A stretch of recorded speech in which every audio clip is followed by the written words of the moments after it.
গত সরকার কি জামায়াতের পক্ষে ছিল? এটা কে না জানে?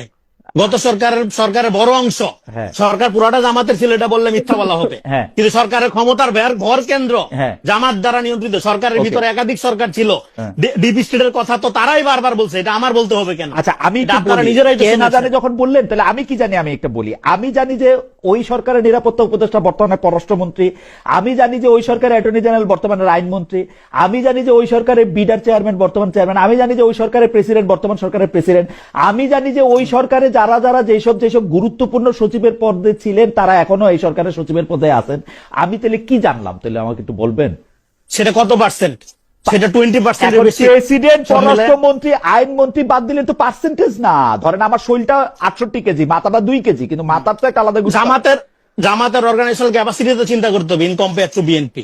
এইটুক নিয়ে এসে এতটুকু গেছিল। কতটুকু আপনি আবার কম্পারিজন কারা ছিল জামাতের লোক? আমি জামাতের লোক তো দেখি না।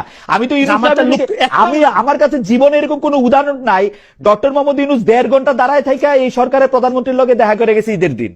আগের সরকারের প্রধানমন্ত্রী এই সরকারের লগে 1.5 ঘন্টা দাঁড়ায় এরকম কোন উদাহরণ নাই। আমি আপনার প্রশ্নটা আমি বুঝতে পারছি। আমি সময় পেলে এরপরে ব্যাখ্যা করবো। বাংলাদেশের রাজনীতিতে একটা গুরুত্বপূর্ণ পোলারাইজেশন হচ্ছে, একটা সেকুলার রাইট উইং এর সাথে।